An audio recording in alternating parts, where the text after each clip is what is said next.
En la última secuencia de una famosa película, La perdida Arca de la Alianza, la caja que en tiempos contuviera los 10 mandamientos, queda embalada y abandonada en los sótanos de un almacén.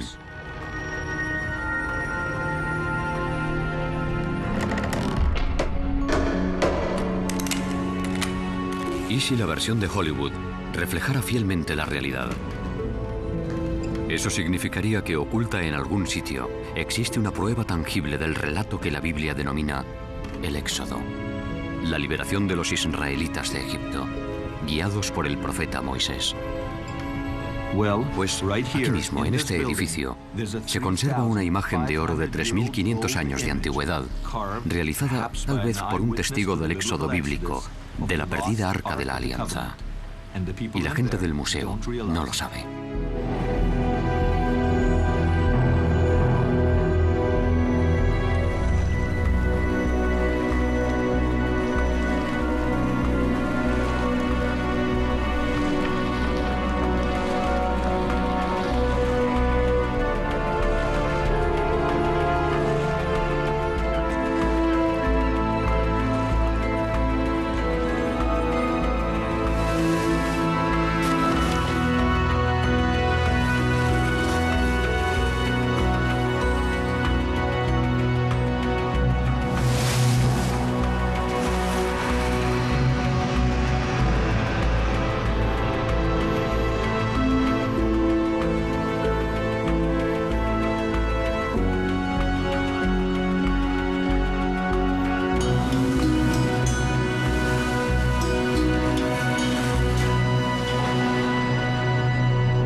El Éxodo.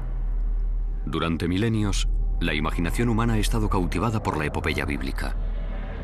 ¿Pero de verdad tuvo lugar? Con respecto al Éxodo, no tenemos pruebas de que sucediera, y sí bastantes pruebas de que no sucedió, de que se lo inventaron.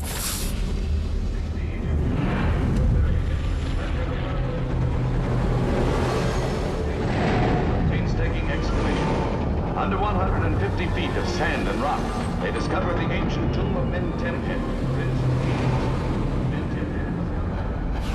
Algo tuvo que suceder. No sabría explicar qué ocurrió, pero conformó la antigua identidad de Israel, de modo que no puedo rechazarlo considerándolo un cuento de hadas. In the famed Valley of the Kings, where 60 Egyptian pharaohs were buried midst a splendor the world has never equaled, archaeologists... ¿Qué puedes desenterrar que vaya a demostrar el Éxodo? ¿Qué habría que hallar para demostrar el Éxodo? La historia del Éxodo es el mismísimo núcleo del cristianismo, el judaísmo y el islam. Durante miles de años, los creyentes lo han considerado un hecho histórico. Pero durante las últimas décadas, los estudiosos lo han calificado de cuento de hadas. Soy James Cameron y conozco a un cineasta que hace casi un decenio emprendió la misión de responder a una pregunta que ya tiene 3.000 años. ¿El Éxodo es en realidad o ficción? Se llama Sinka Jakobovich y ha sido galardonado con 2 Emmys de periodismo de investigación. Afirma que los investigadores han pasado por alto la prueba arqueológica que está oculta a la vista de todos.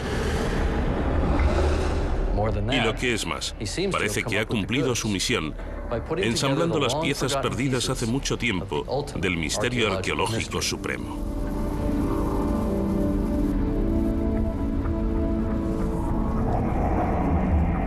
¿Cómo lo hicimos? Recurriendo a expertos en diversas disciplinas, que raramente, si es que alguna vez lo hacen, hablan entre sí. Ninguno de ellos suscribe totalmente nuestro enfoque de la historia, pero muchos poseen piezas fundamentales del rompecabezas y lo que ha surgido supondrá un reto aún para los más escépticos. Pero antes de mostrarles las evidencias, narremos la historia, desde el principio.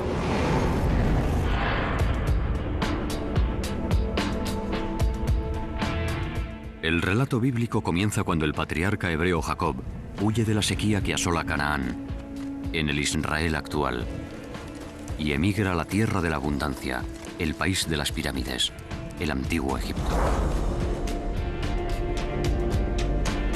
Allí, el clan de Jacob, los futuros israelitas, prosperan en su nuevo entorno. De hecho, José, hijo de Jacob, llegó a ser tan poderoso como los propios monarcas de Egipto, los faraones.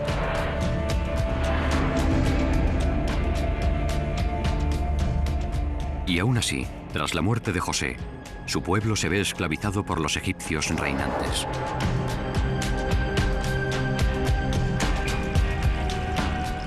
Más de un siglo después, los egipcios, temiendo una revuelta, decretaron ahogar a todos los recién nacidos varones israelíes. Fue por aquel entonces cuando nació el retataranieto de Jacob. Para salvarlo de la muerte, el niño fue ocultado entre los juncos, donde lo encontró la hija del faraón. La princesa lo adoptó y lo llamó Moisés. Cuando Moisés creció, se puso de parte de sus hermanos oprimidos y huyó al desierto. 60 años después, regresó para proferir el inolvidable grito: «Deja ir a mi pueblo». 10 veces el faraón dijo no a Moisés. Y 10 veces Dios castigó a Egipto con catastróficas plagas, matando por último a todos los primogénitos varones egipcios. Finalmente, el faraón dejó ir a los israelitas, pero después se arrepintió y persiguió a Moisés y a sus seguidores hasta la orilla del mar. Parecía que los israelíes estaban atrapados. Pero entonces aconteció lo imposible. El mar se abrió y los israelitas lo cruzaron sanos y salvos. A continuación, Moisés condujo a sus partidarios al monte Sinaí, donde recibió los 10 mandamientos, las leyes sagradas que llevarían consigo a la tierra de promisión. La mayoría de los especialistas opina que esta historia es una leyenda, así que aunque la prueba está delante de sus narices, la ignoran. El ejemplo más espectacular tuvo lugar en 1947, cuando el arqueólogo Henri Chevrier halló los fragmentos de un monumento de piedra, una estela, datada en tiempos del faraón Ahmosis I, en torno al año 1500 antes de nuestra era. Por increíble que parezca, la estela de Ahmosis está cubierta de inscripciones jeroglíficas que reflejan el relato bíblico. Hoy yace abandonada en un sótano del Museo del Cairo, y todos nuestros intentos de acceder a ella han sido infructuosos. Por lo tanto, usando la descripción publicada por Chevrier, reconstruimos la estela y recurrimos a uno de los egiptólogos más destacados del mundo para que la comentase. Se trata de una estela muy interesante, datada en el reinado de Ahmosis I, que relata una tremenda catástrofe que tuvo lugar en Egipto. No tenemos del todo claro en qué consistió, pero conllevó lluvia, truenos y relámpagos, y una tormenta tan violenta que resulta rara en el nordeste africano, que es una región seca. Me parece muy curioso que la tradición bíblica conserve el recuerdo de unas plagas relacionadas con cataclismos climáticos, y precisamente de aquellos tiempos procede esta curiosa estela. Esta curiosa estela podría ser de hecho la clave del enigma del Éxodo. Examinémosla más de cerca. Según la Biblia, en tiempos del Éxodo se produjo una fuerte tormenta. La estela de Ahmosis I también habla de una gran tormenta. La Biblia dice que la oscuridad se hizo sobre Egipto. El monumento dice que Egipto quedó envuelto por las tinieblas.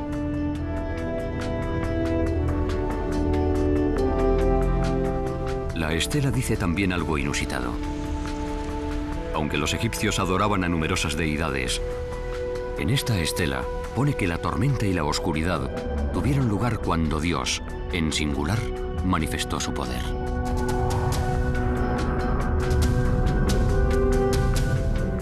La Biblia describe al faraón, pero no dice cómo se llama. Gracias a esta estela, ya conocemos su nombre: Ahmosis. Y ahora que ya sabemos quién es, quizás sea hora de ir a conocerlo.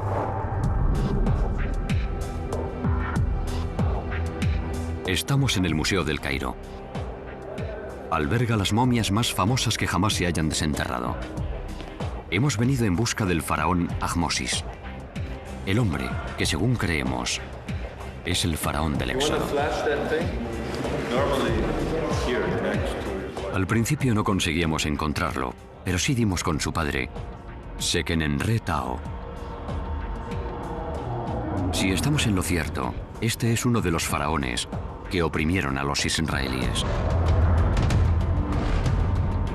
Según la mayoría de los expertos, su cráneo fue aplastado por las hachas de sus enemigos.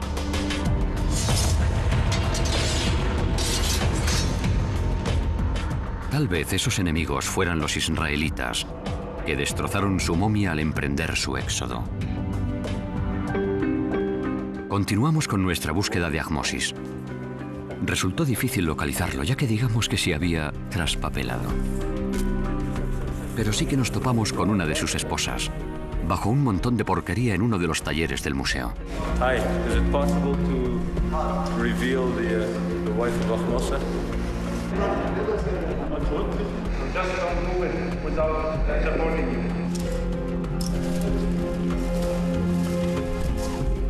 Según nuestras estimaciones, este féretro de cristal más bien descuidado contiene la momia de una mujer cuyo marido pugnó con Moisés y se resistió al mismísimo Dios. Por fin dimos con el faraón Ahmosis. Aquí está el hombre que se enfrentó con Moisés.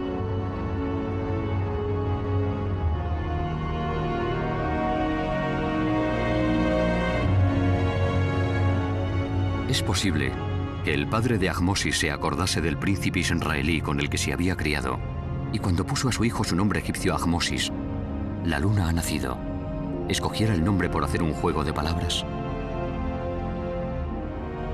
En hebreo, Ahmosis significa el hermano de Moisés. En la historia, el faraón Ahmosis es célebre por haber expulsado de Egipto a una nación extranjera, en torno al año 1500 antes de nuestra era. En aquella época, Egipto estaba dominado por un pueblo al que los antiguos denominaban Hicsos. Hasta tiempos recientes, poco se sabía acerca de los Hicsos. Hasta que, en los años 60 del siglo XX, su antigua capital, Avaris, se descubrió al norte del Cairo.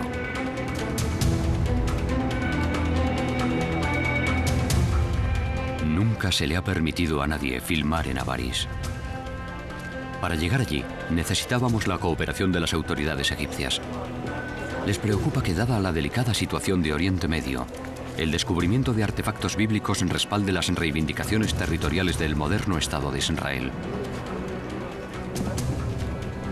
A resultas de ello, el éxodo es un tema espinoso en el Egipto de hoy. De modo que no hicimos mención alguna de Moisés y recalcamos que lo que nos interesaba era el faraón Ahmosis I y los Hicsos a los que desalojó de Egipto. Al cabo de meses de negociaciones, por fin recibimos permiso para rodar en Avaris.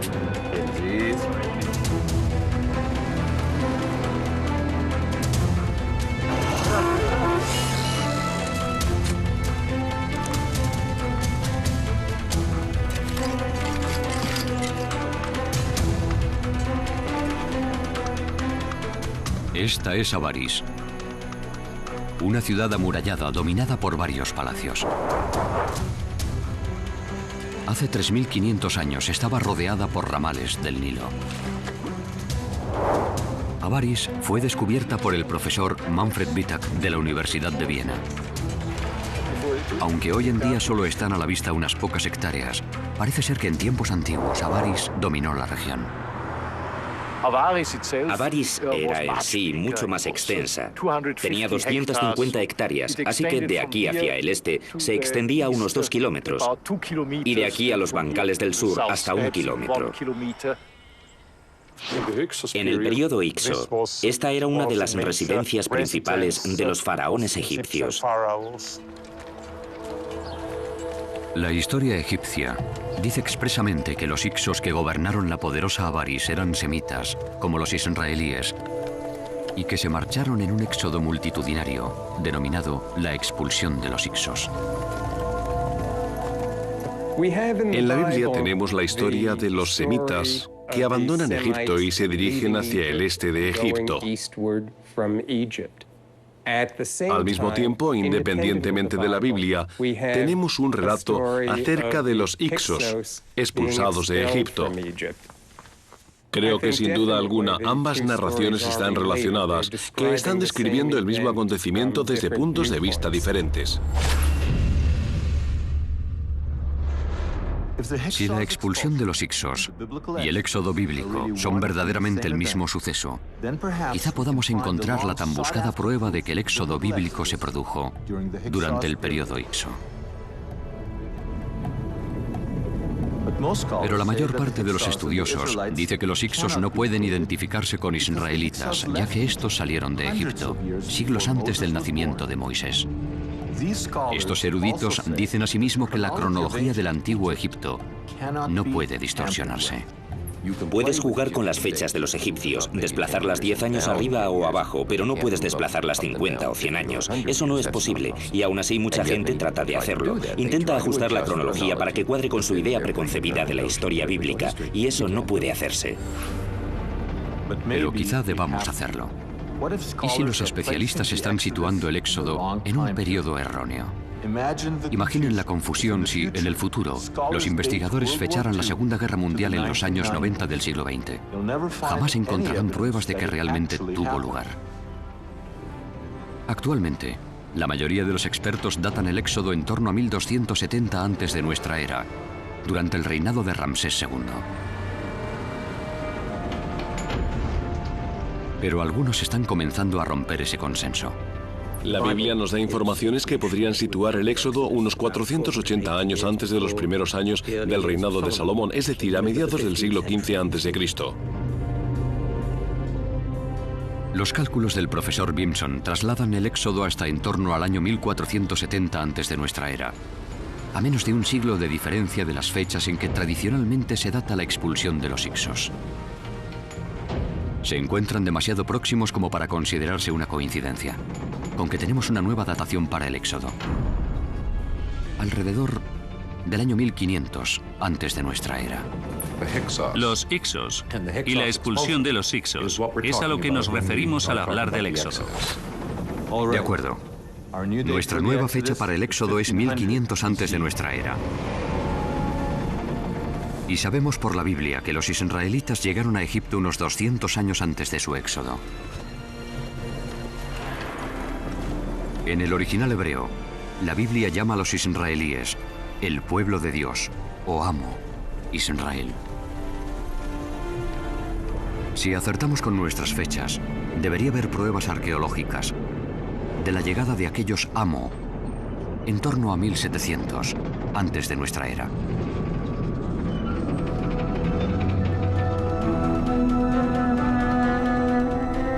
A 400 kilómetros al sur de Avaris se encuentra la tumba de Beni Hasan. Data de 1700 antes de nuestra era. Dado que nadie ha buscado pruebas del éxodo en este periodo, el sepulcro jamás se ha relacionado con la historia bíblica. Pese a ello, hay una pintura mural perfectamente conservada que refleja una antigua migración a Egipto desde la región del Israel actual.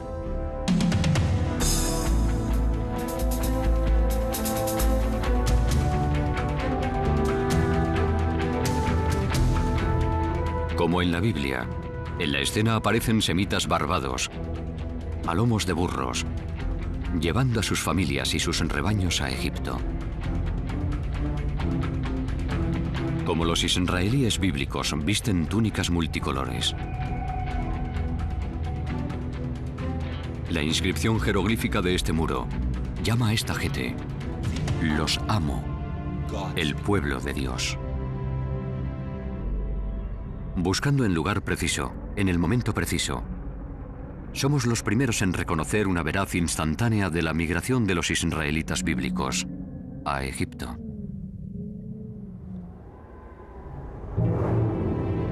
Según dice la Biblia, a su llegada, un israelí se aupó a los más altos niveles del poder egipcio. Se llamaba José, hijo de Jacob, y llegó a ser tal su poder que llevaba en el dedo el sello de la autoridad real. Descubrir el sello de José en Avaris probaría que los israelitas llegaron aquí exactamente cuando predice nuestra cronología. Pero sería como encontrar una aguja en un pajar arqueológico de 3.700 años.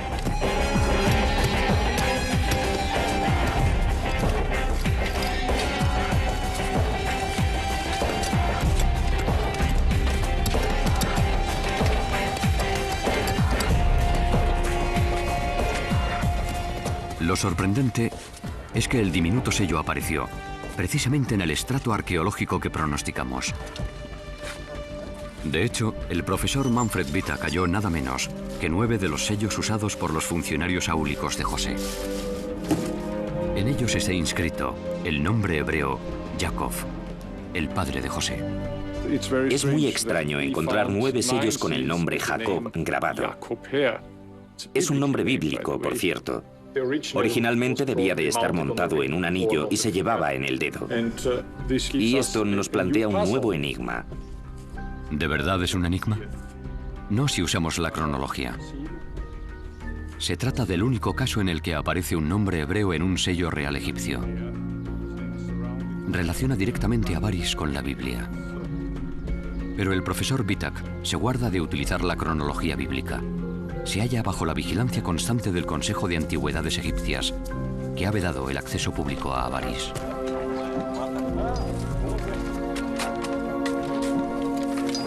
Teóricamente, por razones de conservación, el profesor Vitak se ve obligado a cubrir sus excavaciones tras cada campaña anual. A continuación, los agricultores de la región aran, siembran y cultivan las tierras. Nadie habría sospechado que bajo estos campos yacía un tesoro arqueológico que demuestra el éxodo bíblico.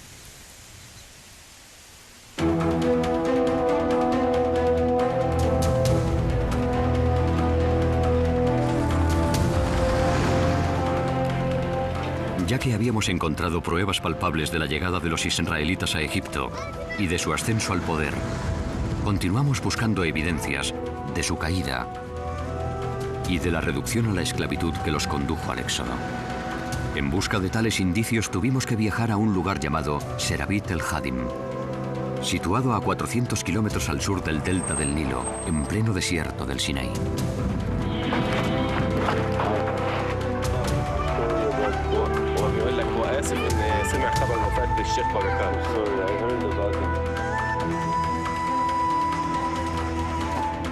Durante milenios, los egipcios explotaron minas de turquesas en esta región. A menudo se servían de mano de obra esclava. Los antiguos yacimientos de turquesas quedan apartados de las trilladas rutas turísticas. Los únicos que saben orientarse en esta zona son los beduinos, que continúan viviendo al pie de las minas.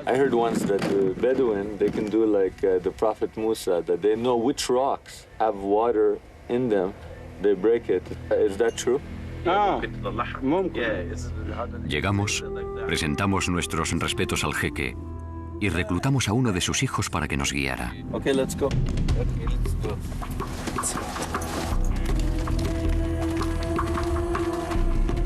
Supimos de este lugar gracias a unos antiguos documentos editados en ciertas publicaciones de escasa difusión. Vinimos en busca de pruebas de la existencia de los esclavos a los que Moisés liberó. Pero aunque dimos con indicios de la presencia de esclavos, ¿cómo podíamos estar seguros de que eran israelíes? La Biblia nos aporta 2 pistas. La primera, que los seguidores de Moisés no usaban la escritura jeroglífica como los egipcios. En cambio, la tradición bíblica nos informa de que utilizaban un tipo primitivo de escritura alfabética. Además, los israelitas no adoraban a los dioses egipcios, sino a un Dios único, al que la Biblia llamaba El.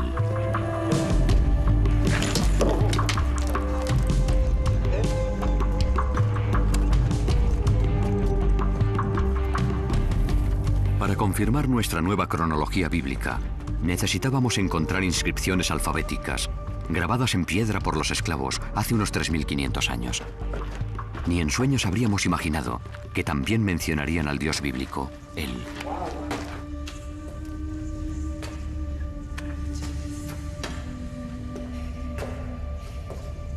Y claro está, sí que hay epigramas realizados por los esclavos, y uno de ellos da testimonio de un ruego de hace 3.500 años. Él, sálvame. Esta es la escritura de un esclavo que trabajó en esta mina. Aún se pueden ver las marcas del escoplo, dejadas por los trabajos forzados realizados por el autor de la inscripción. Y escribió su súplica a Dios diciendo: ayúdame, no me olvides. Aquí, en el lugar donde trabajaba y dormía y seguramente murió.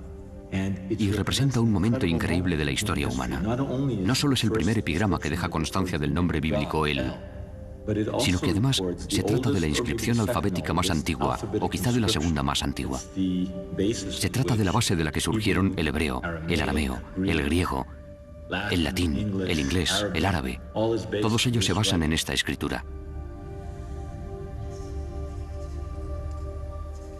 Resulta increíble que, al cabo de tantos años, estemos aquí para dar testimonio del lamento de este hombre.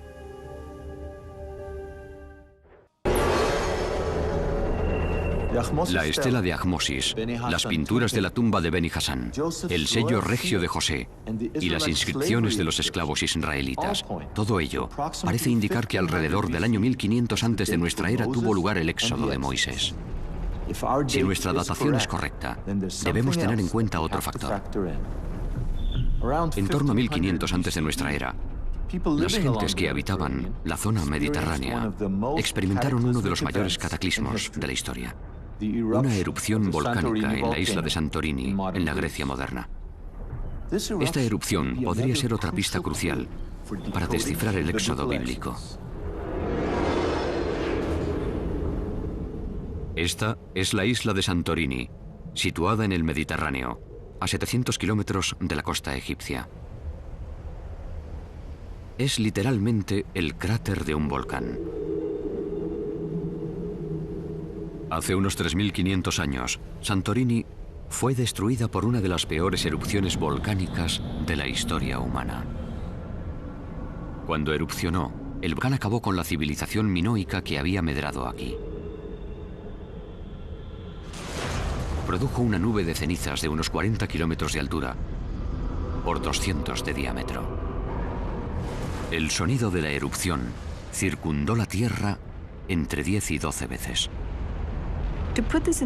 Para que nos hagamos una idea, una erupción como la de Santorini sería cientos de miles de veces más potente, más explosiva que la bomba atómica que se arrojó sobre Hiroshima. La energía de esa erupción fue tan inmensa que tuvieron lugar grandes explosiones y se oiría... La gente lo oyó a centenares de kilómetros a la redonda. Se produjeron terremotos, seguramente de magnitud 3, 4, quizá incluso 5 o más, que se sucedieron con suma rapidez. Y estoy segura de que a la gente que vivía en la región debió de parecerle el fin del mundo.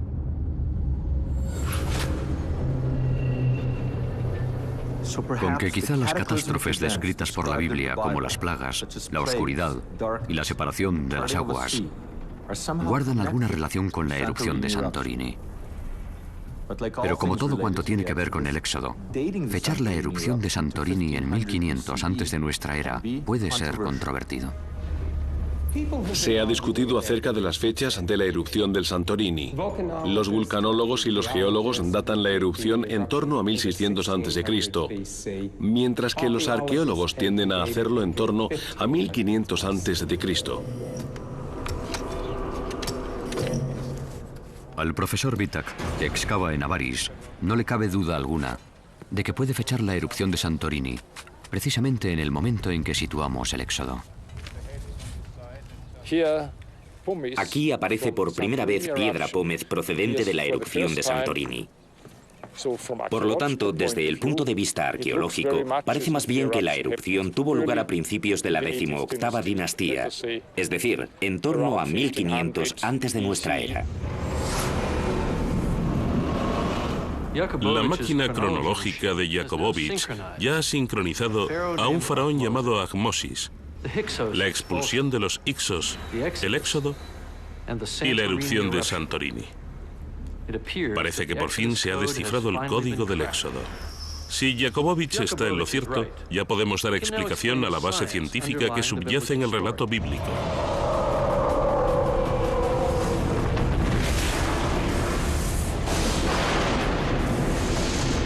Podemos incluso esclarecer la causa del mayor milagro de todos: la separación de las aguas del Mar Rojo.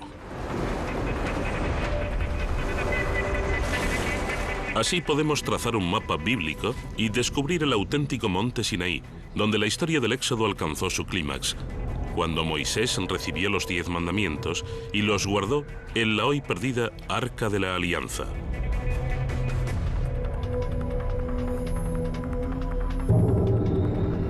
Comencemos por las plagas, las catástrofes bíblicas que asolaron Egipto porque el faraón no permitía que los esclavos israelíes se marcharan.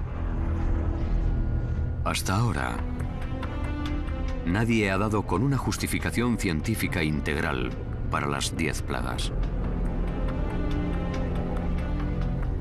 La respuesta comenzó a cobrar forma para nosotros cuando volvimos sobre la estela de Ahmosis y descubrimos una sorprendente concordancia con el texto bíblico. La Biblia dice que el Dios de Israel juzgó a los dioses de Egipto.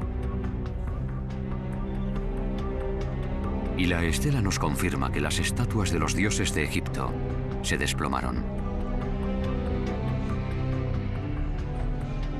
Se sabe que los terremotos van aparejados a las erupciones volcánicas como la de Santorini.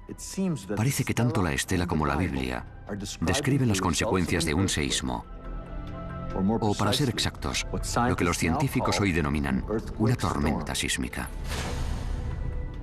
Las tormentas sísmicas son secuencias de grandes terremotos que se extienden por áreas extensas.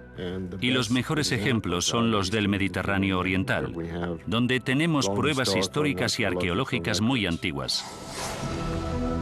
Y resulta que la historia bíblica se desarrolla en una zona sísmica. El delta del Nilo, donde la Biblia dice que tiene lugar el Éxodo, es una región cruzada por varias fallas. Al este, la falla del Valle del Gran Rift, que separa las placas continentales asiática y africana. Atraviesa el Mar de Galilea, el Mar Muerto y el Mar Rojo, hasta llegar a África. Por añadidura hay otra falla que transcurre por el moderno Canal de Suez y otra más a lo largo del delta del Nilo, bajo la antigua ciudad de Avaris. Asimismo, a 700 kilómetros al oeste, la falla que divide las plataformas continentales africana y europea pasa prácticamente por debajo de Santorini. ¿Pero qué tienen que ver los terremotos con las plagas bíblicas?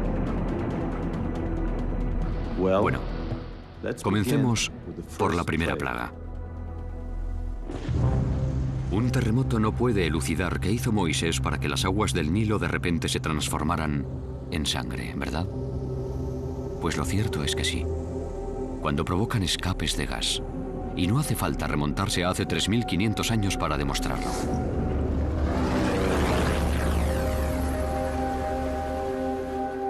En 1984, en el lago Monum, y en 1986 en el lago Nyos, ambos en Camerún, las dulces y claras aguas lacustres de pronto se tiñeron de rojo sangre.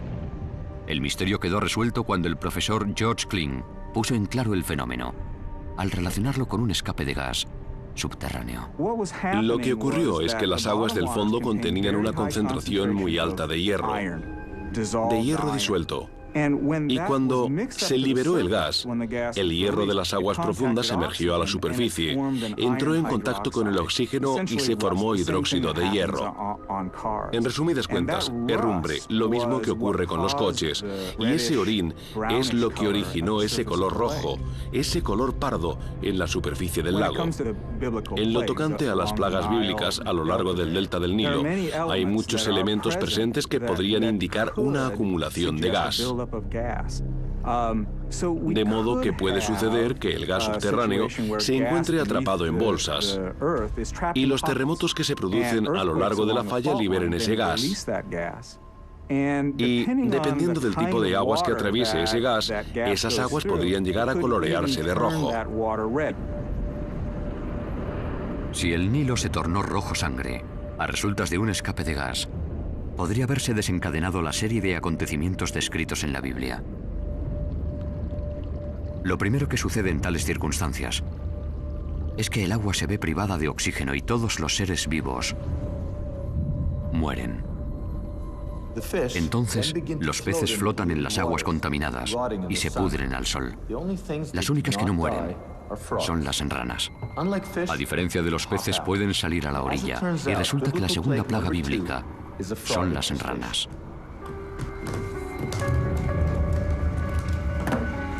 A continuación, la carencia de agua limpia conduce a los piojos, las moscas y las epidemias bacterianas entre los seres humanos y los animales domésticos. No es de extrañar que la tercera plaga bíblica sean los piojos. La cuarta son las moscas. Y la quinta, una epidemia.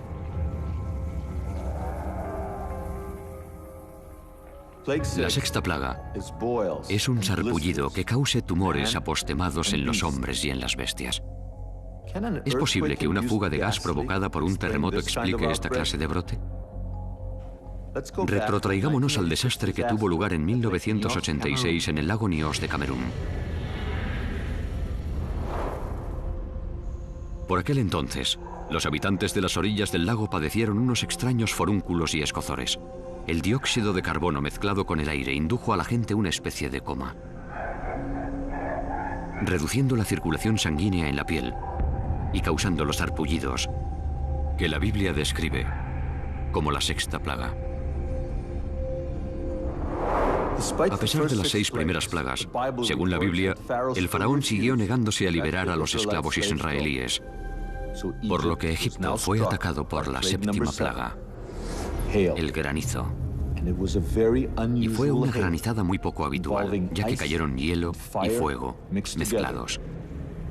Aún hoy en día, los rabinos enseñan que la descripción de la Biblia no es una mera metáfora.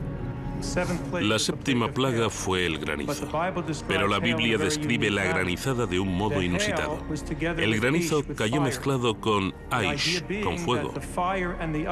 La idea es que el fuego y el hielo se entremezclaron, coexistieron. Después, la Biblia dice que Dios obró un milagro dentro de un milagro, tomando unos elementos opuestos en la naturaleza y haciendo que coexistieran. Aunque parezca increíble, hay un papiro egipcio que narra exactamente los mismos acontecimientos. Se llama Papiro de Ipuwer o de Leiden, y según muchos estudiosos data del periodo Ixo. El papiro de Ipuwer dice expresamente que Egipto sufrió el embate de una extraña granizada, en la que cayeron hielo y fuego entremezclados. Ya hemos colocado otra pieza del rompecabezas. Ahora parece quedar claro que la Biblia y los textos egipcios describen lo que los científicos llaman lapilli acrecional, granizo volcánico, que solo podía proceder de la erupción volcánica de Santorini provocada por un seísmo. Cuando la nube de cenizas alcanza una gran altura en la estratosfera, lo que ocurre en resumidas cuentas es que tienes humedad en la atmósfera.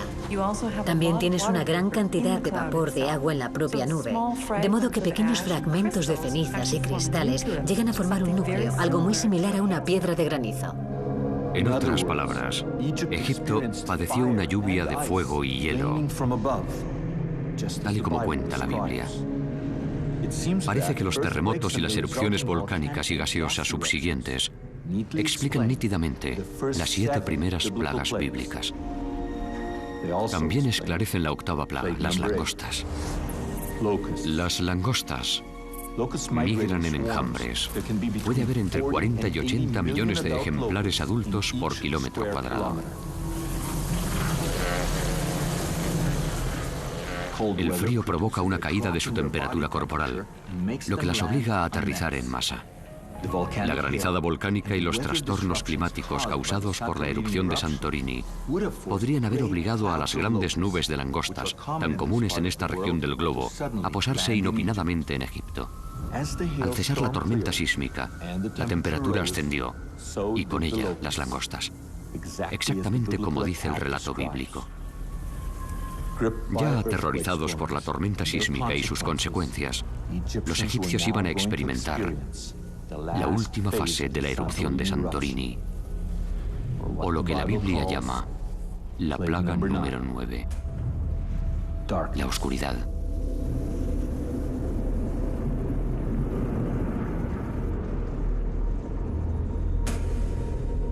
Posiblemente sucediera así. Durante los meses previos a la erupción, la actividad sísmica de todo el Mediterráneo oriental provocó que la placa continental europea friccionase sobre la placa africana. El agua marina comenzó a bullir y borbotear a través del magma. A su vez, esto hizo que aumentase la presión y erupcionara a través de los puntos débiles de la superficie, desencadenando varias erupciones menores, lo cual condujo a una gran explosión. Al llegar la erupción final, produjo una nube de cenizas de casi 40 kilómetros de altura por 200 de diámetro. Cuando la nube alcanzó el delta del Nilo, envolvió a los egipcios en lo que la Biblia llama unas tinieblas tales que cualquiera las palpe. En cuestión de pocos minutos, se ven inmersos en un mundo oscuro. Las cenizas llueven a su alrededor, no ven nada, les cuesta trabajo respirar, el sol ha desaparecido, sobre ellos solo hay negrura y no tienen ni idea de qué va a ocurrir a continuación. El descubrimiento de piedra pómez procedente de Santorini en Avaris parece demostrar la llegada de la nube de cenizas a Egipto y explica el relato bíblico de la prolongada oscuridad. Habrá quienes arguyan que la piedra pómez flota y que las olas podrían haberla llevado hasta Egipto y las mareas haberla depositado en la costa. Así que recurrimos al profesor Jim Daniel Stanley del Smithsonian Institute, que realizó el descubrimiento definitivo. Halló cenizas de Santorini en el delta del Nilo. Solo podía haber llegado en la nube de ceniza que sumió a Egipto en las tinieblas bíblicas. Teníamos que examinar entre 10 o 20.000 granos de arena para encontrar una sola partícula de ceniza. Así que descubrimos un total de 40 partículas de ceniza. No todas las cenizas tienen el mismo aspecto. La ceniza tiene su huella digital.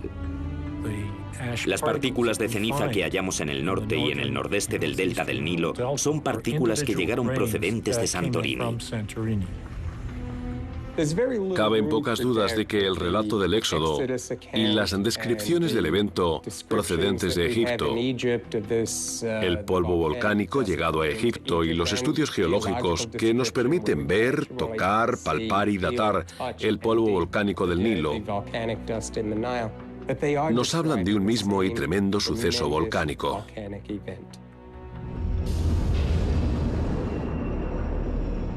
La última plaga tuvo lugar a medianoche, tras la ceremonia que Moisés había ordenado realizar a los israelíes y que acabaría siendo conocida como Cena de Pascua. Mientras los israelitas celebraban el ritual de Pascua, los egipcios dormían. Y fue entonces cuando sucedió. Todos los primogénitos egipcios murieron. Todas las casas se vieron afectadas. Nadie ha sido capaz de ofrecer una explicación científica plausible para la muerte de los primogénitos. Hasta ahora.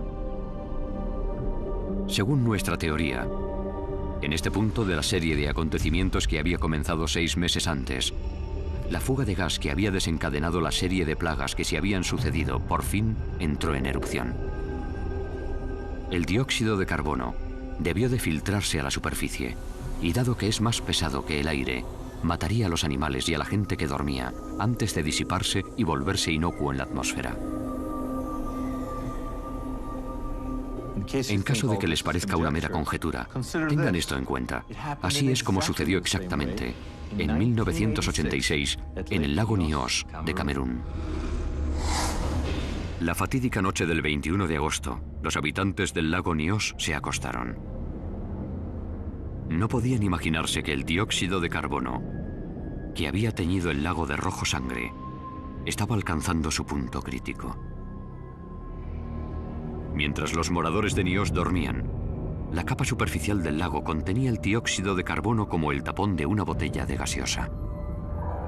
Pero entonces, la tierra tembló y tuvo lugar un corrimiento de tierras que arrojó rocas al agua, perturbando la presión superficial y liberando el gas. El gas subió a la superficie y, como un monstruo extraterrestre, emergió del agua. Al formarse gotas en el gas, pasó de ser invisible a convertirse en una bruma visible. A continuación, la niebla se desplazó sobre el agua y sobre la tierra, asfixiando a todos a su paso. Y tan repentinamente como apareció, desapareció, disolviéndose ya inofensiva en la atmósfera. Al día siguiente, cuando despertaron quienes habían dormido en cotas más altas, encontraron a unas 1.800 personas muertas. Cientos de cabezas de ganado y animales pequeños también perecieron. A su alrededor reinaba un silencio sepulcral. Allí estaba sentada entre los muertos. En casa de algunos de ellos, fuera había animales tendidos por todas partes, vacas, perros, de todo. En mi familia éramos 56, pero 53 murieron.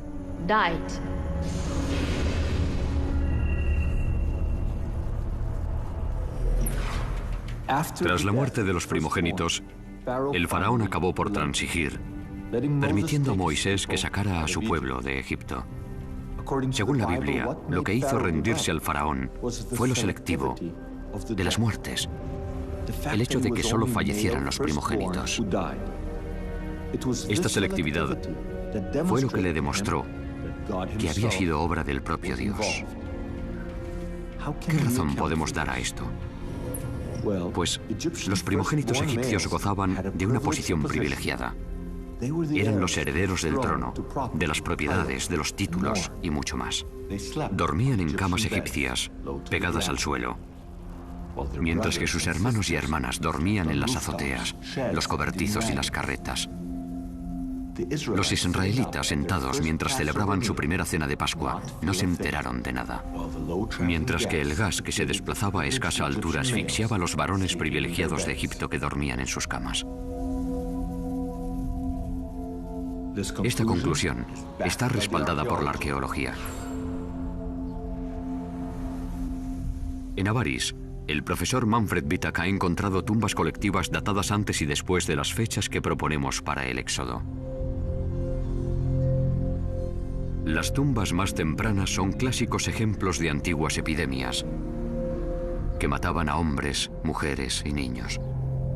Sin embargo, en la fosa común de la época del Éxodo, solo ha hallado varones. Aquí pueden ver huesos de enterramientos de comienzos de la 18ª dinastía. Todas las víctimas son varones.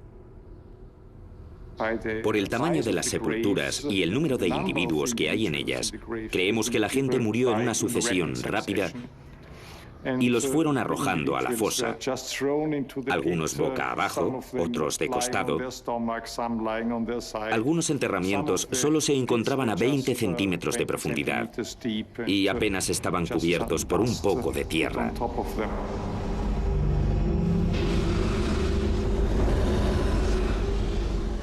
La Biblia dice que el hijo del faraón también murió durante la plaga que acabó con los primogénitos. Dado que propugnamos que Ahmosis es el faraón del Éxodo, deberíamos poder probar que el hijo de Ahmosis murió joven.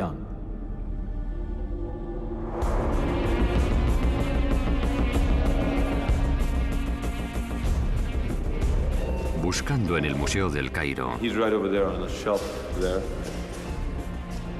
dimos con el hijo de Ahmosis.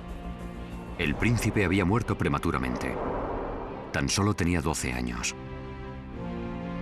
Por primera vez en la historia, podemos poner un rostro y un nombre a una víctima de las plagas bíblicas.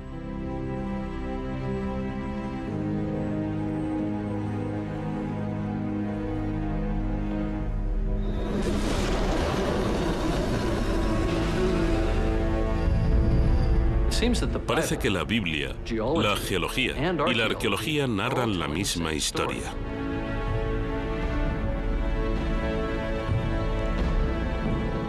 Pero los escépticos, quienes prefieren considerar el Éxodo un mito, quizás se resistan a aceptar que realmente tuvo lugar, ya que eso implicaría que Dios, en efecto, existe. Los creyentes, en cambio, quizá piensen que una explicación científica del relato bíblico descarta la intervención de Dios.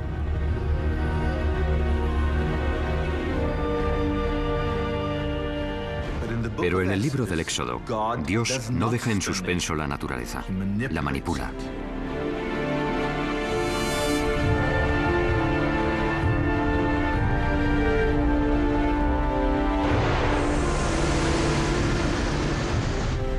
En otras palabras, según la Biblia, deberíamos ser capaces de comprender los hechos científicos que subyacen en los portentos. Y el mayor portento de todos fue la separación de las aguas del mar.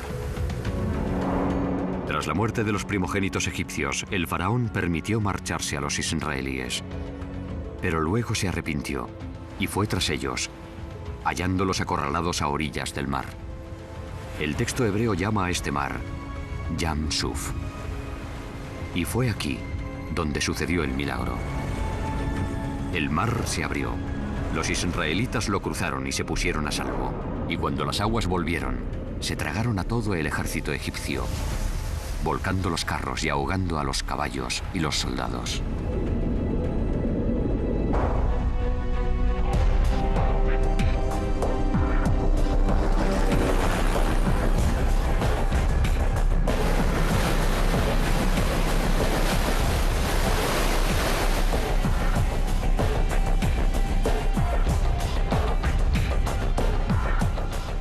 Durante años, los exploradores han buscado pruebas del prodigio de la separación del mar.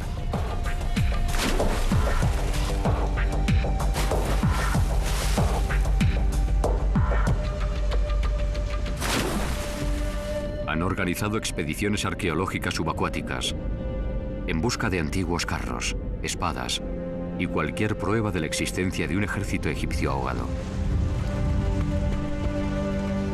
Según una teoría, una vasta plataforma sumergida del Mar Rojo pudo estar expuesta brevemente durante una fuerte tormenta, brindando así a los israelíes un puente por el que cruzar.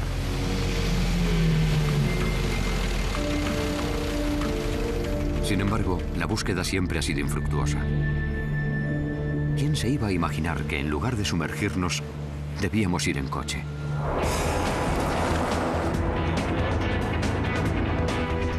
Y eso es porque Yam Suf, como se llama en hebreo el lugar por el que Moisés separó las aguas, durante años se ha traducido mal, como Mar Rojo, cuando en realidad la traducción correcta es Mar de los Juncos.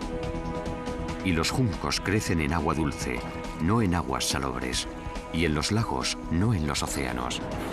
Deberíamos haber buscado un lago. ¿Pero a qué lago se refiere la Biblia al decir que se abrieron las aguas del Mar de los Juncos? It goes like this. Oh, and like that, like almost like a figure eight. Yes. Sirviéndonos de nuestra datación del Éxodo, recurrimos a un antiguo artefacto que señala la ubicación exacta de Yam Suf. También nos facilita la primera prueba arqueológica de la separación de las aguas. En un monumento granítico hallamos una inscripción jeroglífica que narra todo el Éxodo desde el punto de vista del faraón. La Biblia llama rey a Moisés. En este epigrama, Moisés recibe el apelativo de príncipe del desierto. La Biblia llama a los israelitas el pueblo de Dios. La lápida los malvados. Y entonces, la inscripción de granito corrobora el milagro de la separación del mar. La comprensión del símbolo está al alcance de cualquiera. 3 olas y 2 cuchillos, el mar separado. Los 3 signos que representan el agua, uno sobre otro, suelen aplicarse a diversas masas acuáticas. Pueden designar el Nilo, pueden designar una marisma, pueden designar el mar. Pero lo que no es tan común es que el término se combine con esos 2 cuchillos. El hecho de que aparezcan los 2 cuchillos asociados con él podría sugerir que esta agua está cortada, que esta agua está dividida. Podría tratarse de una alusión a las aguas del Mar Rojo o del Mar de los Juncos que se abren en el capítulo 14 del Éxodo. A fin de examinar mejor el texto, sacamos un calco del jeroglífico y resulta que el relato egipcio no solo menciona la partición del mar, también menciona el punto exacto donde el mar se abrió. El lugar se llama Pi Hahirothi y actualmente los arqueólogos saben exactamente dónde estaba, lo cual nos permite localizar Yam Suf, el lugar donde, según la Biblia, el mar se separó y los israelíes se pusieron a salvo cruzándolo, y el curso de la historia humana cambió para siempre. Se trata de un antiguo lago que pervivió hasta mediado el siglo XIX. Al construirse el canal de Suez, este antiguo lago acabó pereciendo. Al cabo de un minucioso estudio de esta zona, el profesor Manfred Bittak propuso que los egipcios conocían este lago con el nombre de Patufi, el pantano, la marisma. Y la palabra tuf, juncos en egipcio, se corresponde con el término hebreo suf. Por lo tanto, sugirió que Yam Suf era una denominación derivada de esta masa de agua. Actualmente se llama Lago El Balag.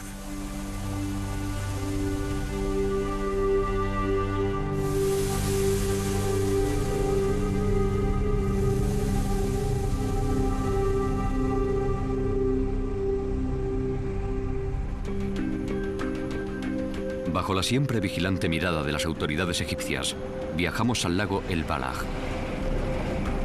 el lugar exacto donde creemos que tuvo lugar uno de los mayores portentos de la Biblia. El lecho salino y los juncos atestiguan que, en tiempos, las aguas salobres del Mediterráneo y las aguas dulces del lago El Balag confluían aquí. Detrás de mí se encuentra lo que queda del lago El Balag. Pueden ver las marismas salinas, pueden ver los juncos. Toda esta zona estuvo ocupada por un gran lago, o mar. Pero debido al canal de Suez, hoy se puede caminar o viajar en coche por el mar de los juncos. Uno de los problemas que tiene la mayoría de la gente hoy en día es que saca un mapa y trata de situar los lugares de los que habla la Biblia. Pero no se puede usar un mapa moderno. Hay que utilizar un mapa 3000 años más antiguo. Y esto lo estamos solucionando por medio de imágenes captadas desde un satélite en las que se puede ver las depresiones de los antiguos lagos. De modo que ya podemos comenzar a determinar cómo era el norte del delta del Nilo hace 3500 años. Identificar la situación precisa de Yam Suf significa que, por fin, podremos explicar el milagro de la separación del mar. Esta foto tomada desde un satélite demuestra claramente que el lago El Balag se encuentra cerca del borde del delta del Nilo, donde el cieno se acumula y se desploma de cuando en cuando. Cuando el faraón perseguía a los israelíes hasta las orillas del lago El Balag, la fortísima actividad sísmica que había provocado las 10 plagas y la erupción de Santorini ahora haría que el delta comenzase a deslizarse hacia el Mediterráneo oriental. Y al desplazarse varios millones de toneladas de tierra, el borde de la plataforma continental africana, ahora libre de su carga, debió de elevarse entre 1 metro y 1,5 metros. En otras palabras, el mar se abrió. El agua debió de precipitarse desde las tierras más altas hasta los bajíos y se formaron charcas y pozas, emergiendo una tierra seca por la que pasaron los israelitas.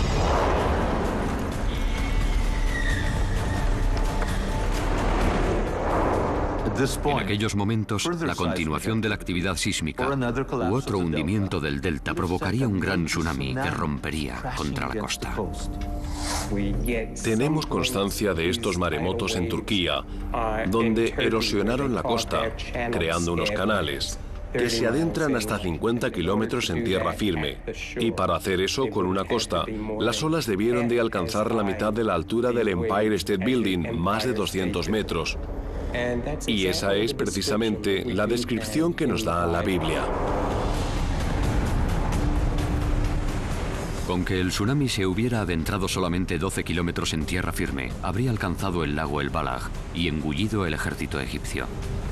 Para entonces, según la Biblia, los israelíes ya se encontrarían fuera del alcance de las olas.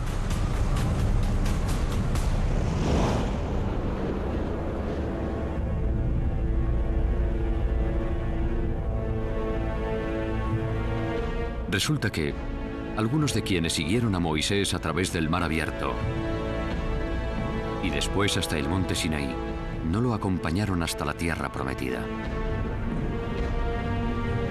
Embarcaron y emprendieron un desconocido éxodo hacia Grecia. ¿Cómo es que nadie ha reparado en ello? Porque a nadie se le ha ocurrido ir a Grecia en busca de pruebas de algo acaecido en Egipto. De hecho, hasta hace bien poco, apenas sí había evidencias arqueológicas de contactos entre la civilización minoica de la antigua Grecia y Egipto en tiempos de Moisés.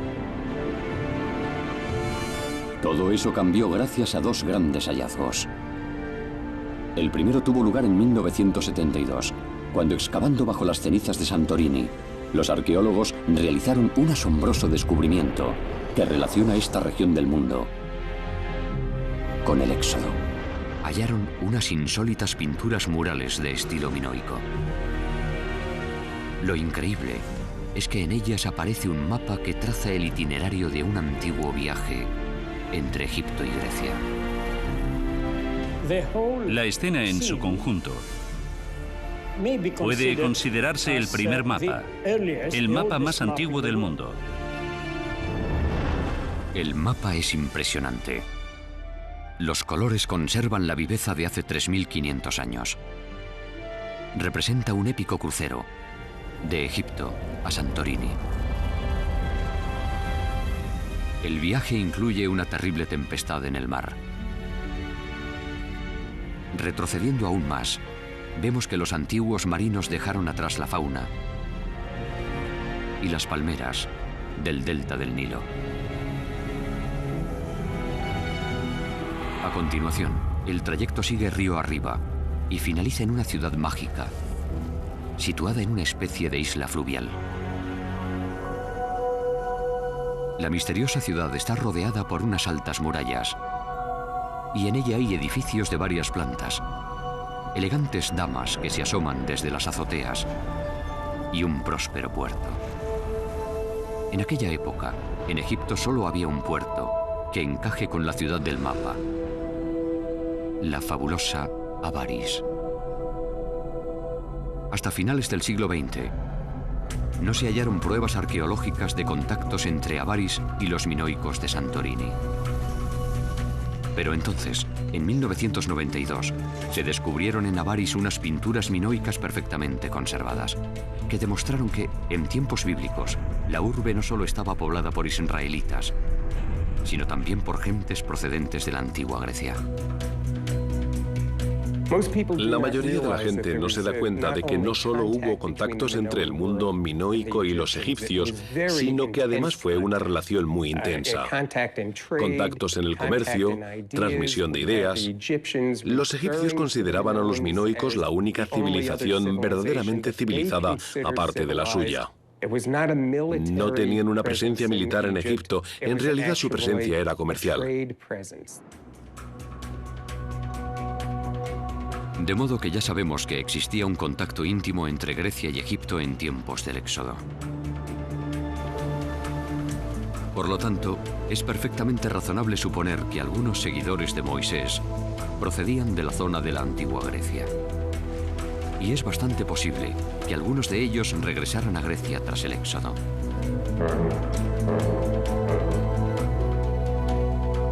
La Biblia dice que Moisés y los suyos salieron de Egipto con grandes cantidades de espadas y oro egipcio. 3500 años después de los hechos, ¿habrá alguna posibilidad de encontrar espadas israelitas y tesoros de oro egipcio en Grecia?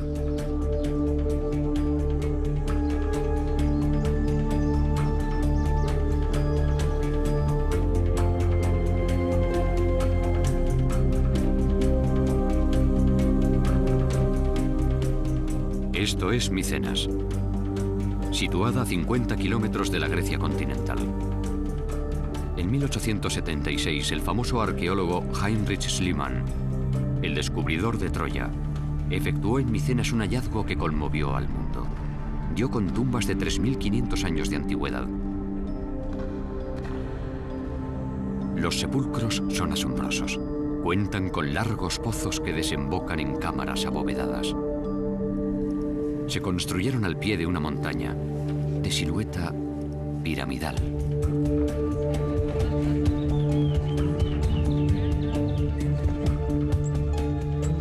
Lo sorprendente es que en su interior encontró un tesoro, consistente en espadas y oro egipcio.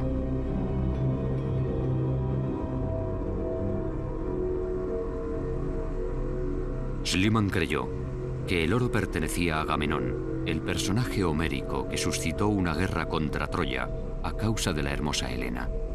Pero los especialistas pronto descubrieron que las personas inhumadas en los sepulcros habían vivido unos 300 años antes de Agamenón. Vivieron en torno al año 1500, antes de nuestra era.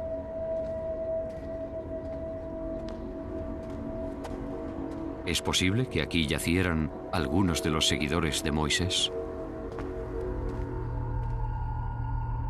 La respuesta se halla en las lápidas, que hoy sabemos que se colocaron sobre las cámaras funerarias. El significado de las imágenes de las losas jamás se ha descifrado. Hasta ahora.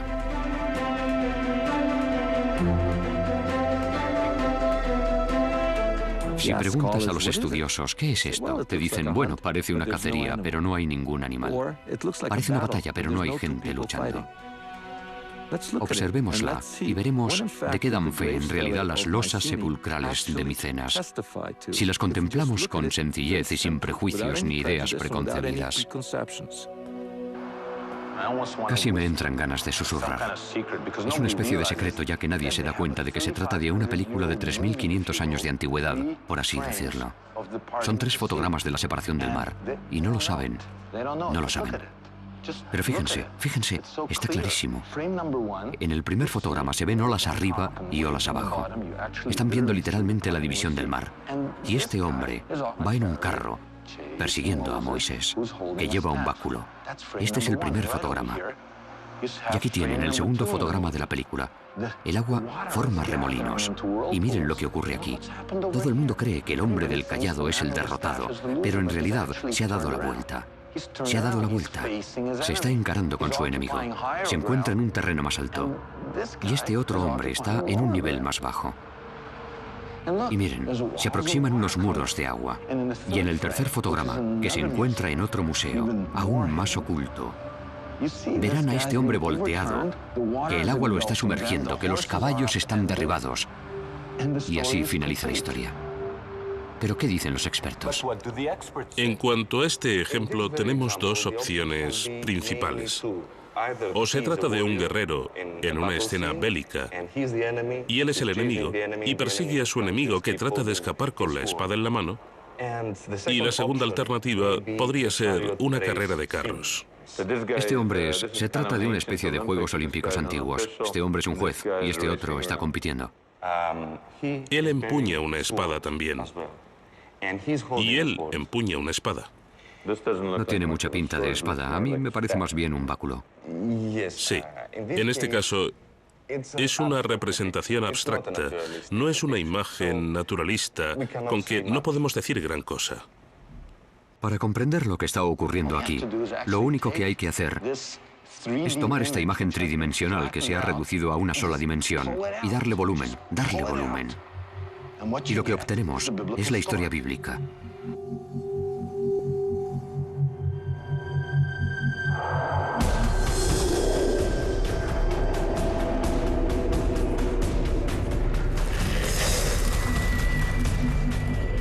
Al poner en relación las tres estelas, lo que vemos exactamente como lo narra el libro del Éxodo es un auriga egipcio persiguiendo a Moisés por la separación del mar. Entonces, Moisés se vuelve y se encara con su perseguidor.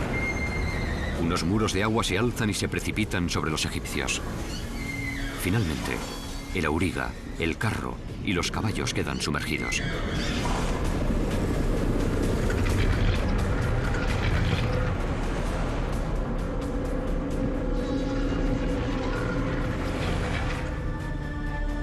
Aquí tenemos, grabado literalmente en piedra, un relato visual de una historia bíblica que se remonta a los mismísimos tiempos de Moisés y el Éxodo.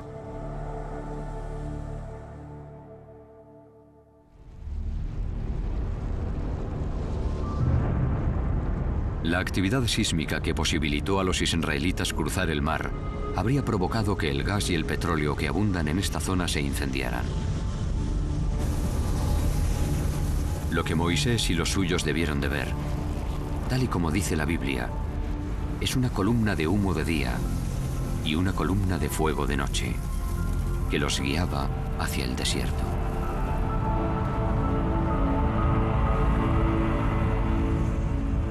De modo que si hemos interpretado correctamente los indicios y no erramos acerca del lugar donde el mar se abrió, ya empiezan a cobrar sentido las distancias que nos proporciona la Biblia. Tal vez podamos incluso localizar el legendario monte Sinaí, donde, según las Escrituras, Dios se manifestó ante Moisés.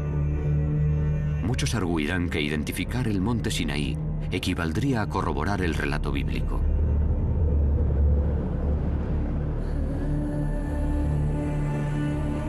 Durante miles de años, los aventureros han tratado de dar con la esquiva montaña y siempre han acabado en un lugar erróneo.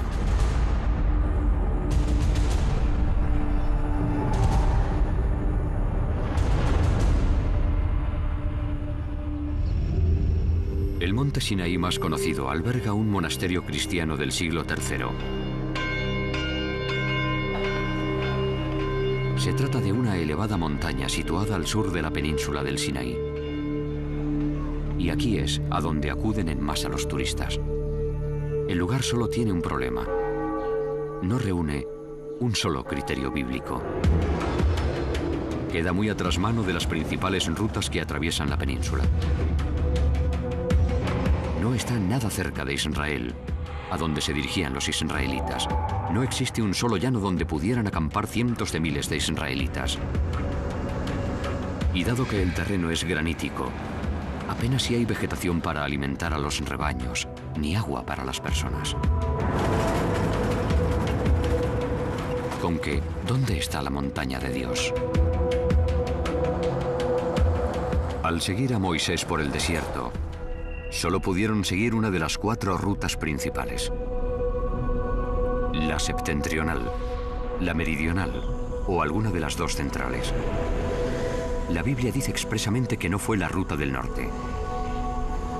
La orografía descarta la del sur, dejándonos solo las 2 centrales, que confluyen para formar un solo camino que conduce a la tierra de promisión.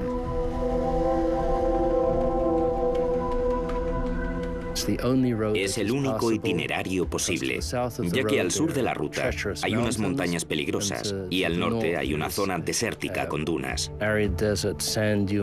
Se trata de un antiguo camino con sistemas hidráulicos que lo jalonan. Así que tuvo que ser la ruta por la que Moisés huyó de Egipto. Y es la senda que debió de volver a tomar finalmente para conducir a los israelitas al monte Sinaí, donde se produciría la revelación. La Biblia nos brinda 3 coordenadas para situar el monte Sinaí.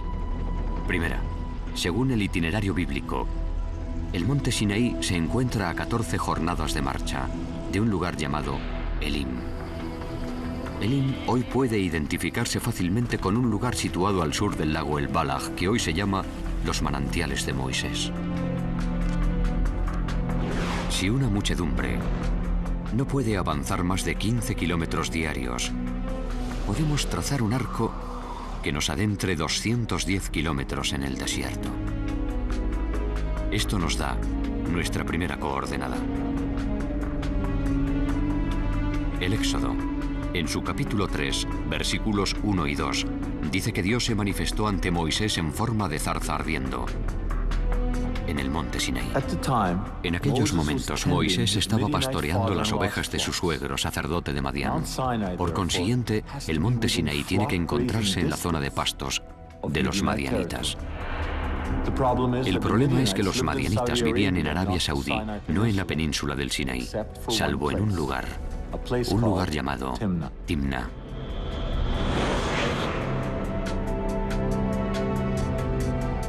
Aquí, los arqueólogos han hallado restos de ganado madianita e incluso grabados madianitas.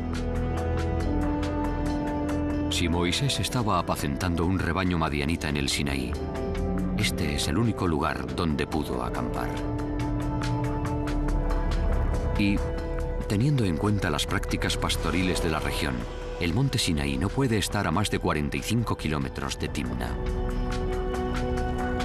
Esto nos ofrece nuestra segunda coordenada. La última coordenada bíblica para dar con el monte Sinaí aparece en el Deuteronomio, capítulo 1, versículo 2. En él se dice que la montaña de Dios está a 11 jornadas de un lugar llamado Kadesh Barnea. Actualmente, casi todos los arqueólogos identifican el Kadesh Barnea bíblico con el oasis de Tel el Kudeirat, sito en la región septentrional del centro de la península del Sinaí.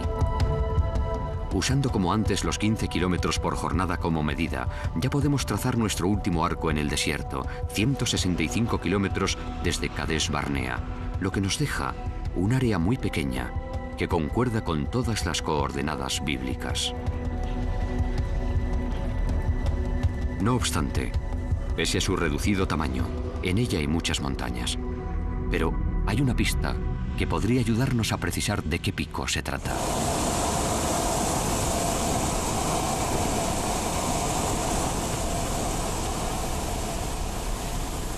El libro del Éxodo llama al monte Sinaí montaña sagrada. Y las montañas sagradas del desierto se caracterizan por sus santuarios rocosos al aire libre. What are those? They look like little excavations. That's amazing. En esta zona, solo existe una montaña rodeada de santuarios. Hoy en día, ese monte se llama Jebel Hashem el Tarif.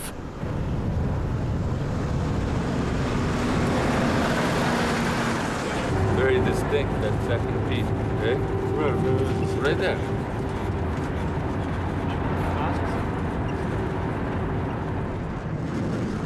Aunque toda esta área se encuentra en plena zona militar, logramos entrar.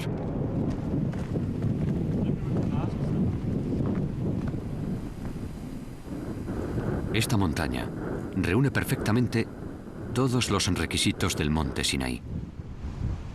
Está rodeada por un gran altiplano que podría haber acogido a varios centenares de miles de israelitas. Es fácilmente accesible. Está situada literalmente junto a la carretera que atraviesa el Sinaí, que sigue el recorrido de la antigua ruta.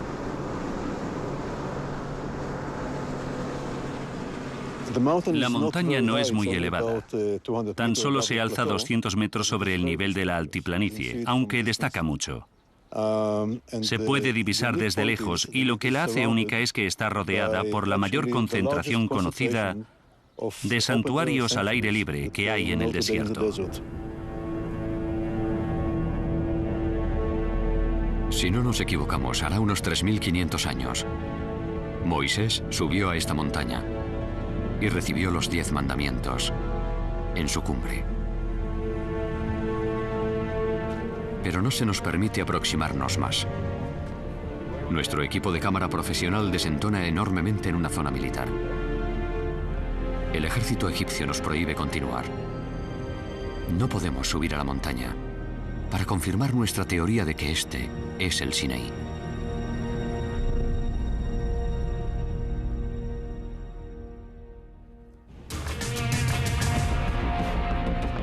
Pero regresamos sin equipo de filmación y pertrechados únicamente con una pequeña cámara. Pudimos ascender hasta la cima, en busca de pruebas de que esta es la montaña donde Dios entregó a Moisés los 10 mandamientos.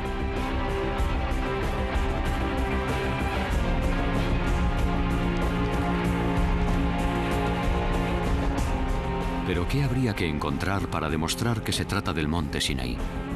Según la Biblia, el monte Sinaí reúne unas características únicas. Si esta es la montaña, debería tener una gran hendidura, un podio natural desde el que Moisés pudiera dirigirse a su pueblo. Como en todas las montañas sagradas, debería haber tumbas de santones en su cumbre, y también indicios de un manantial de agua potable en lo alto del monte, un rasgo sumamente raro que, según la Biblia, distingue al Sinaí del resto de las montañas del desierto. Cuando ganamos la cima, encontramos todo tal como debía estar. La grieta que domina un anfiteatro natural. Desde aquí, la voz de Moisés debió de oírse a varios kilómetros de distancia.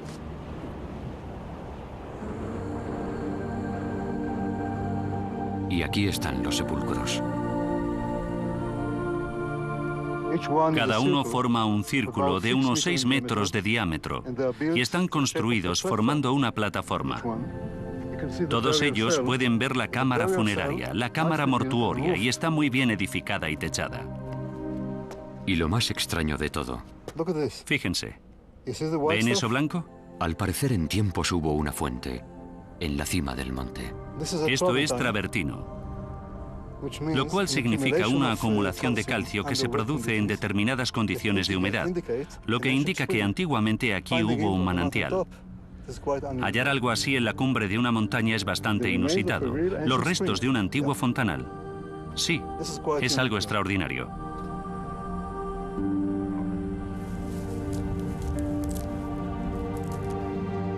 Todos los indicios señalan que esta montaña es el monte Sinaí, donde, según la Biblia, por primera vez se oyeron las palabras hoy cinceladas en la imaginación humana. Yo soy Jehová, tu Dios, que te saqué de la tierra de Egipto, de casa de siervos. No tendrás dioses ajenos delante de mí. No te harás imagen, ni ninguna semejanza de ellos. No tomarás el nombre de Jehová tu Dios en vano. Acordarte has del día del reposo para santificarlo.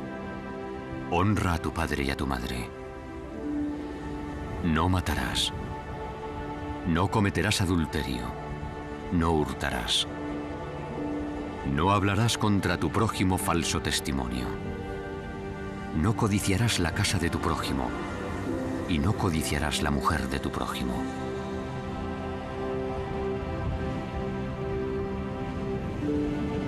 Según la Biblia, Moisés copió los 10 mandamientos en unas tablas de piedra y las guardó en una caja de oro, el Arca de la Alianza. A continuación erigió un templo portátil a los pies de la montaña, un tabernáculo, que sería el lugar donde se adoraría al Dios de Israel y se alojaría la Sagrada Arca. Esta maqueta del Sacro Tabernáculo se ha confeccionado siguiendo rigurosamente las instrucciones contenidas en el propio libro del Éxodo. En tiempos del Éxodo, al aproximarte a la entrada, te encontrarías ante una cortina de 7 metros de altura. Según las antiguas fuentes judías, las cortinas estaban decoradas con leones alados o grifos, unos seres habitualmente asociados con la antigua Grecia.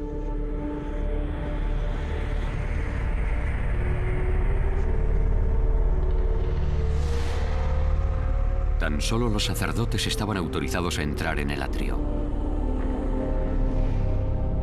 Y aquí había un altar de 4,5 metros de altura, destinado al sacrificio de animales. Cotidianamente, los sacerdotes llevaban a cabo el ritual de subir los animales por la rampa. A continuación, con la sangre de las víctimas se ungían los cuernos del altar.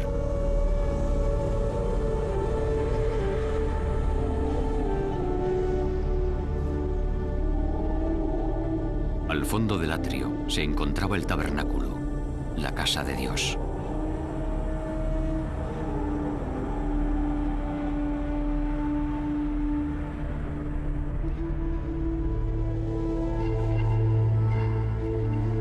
Solo Moisés, su hermano Aarón y los hijos de Aarón entraban en él.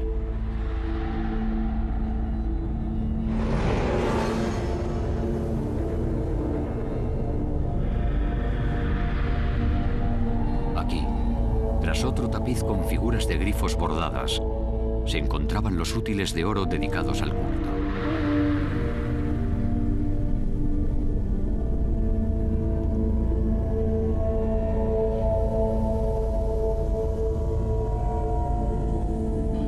Y detrás estaba el Sancta Sanctorum. En él solamente se custodiaba un objeto, el objeto supremo, el Arca de la Alianza.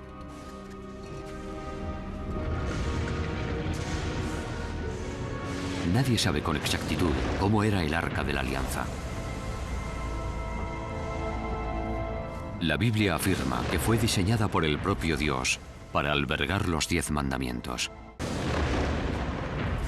Basándose en la descripción del libro del Éxodo, ha habido quienes han tratado de reconstruirla, hasta con las pértigas para su transporte y una tapa de oro coronada por 2 aves. Como quiera que fuese, lo que está claro es que era una exquisita obra de orfebrería.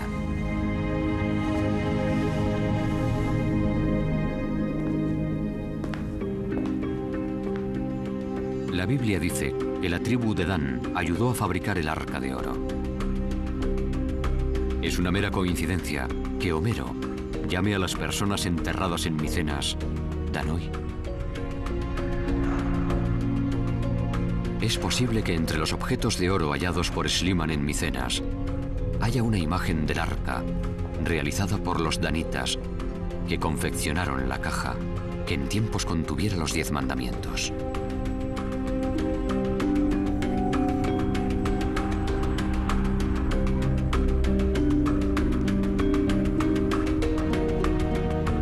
Por increíble que parezca, entre las piezas de oro se cuenta una alhaja sacerdotal que ha pasado inadvertida y sin publicidad.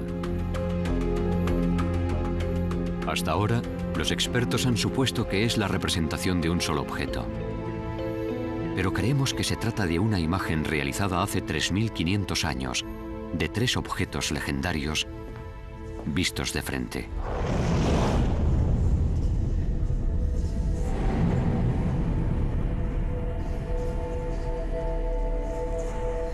Aquí podemos distinguir claramente el altar sagrado, la rampa del tabernáculo y el arca de la alianza.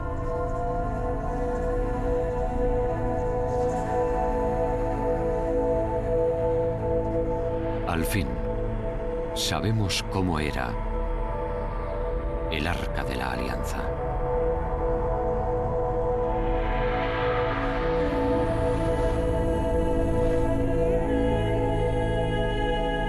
Mejor si cabe, sabemos qué aspecto presentaban los objetos sagrados, contemplados desde el Sancta Sanctorum. Hasta ahora, la única persona que ha podido ver estos objetos desde esta perspectiva es Moisés.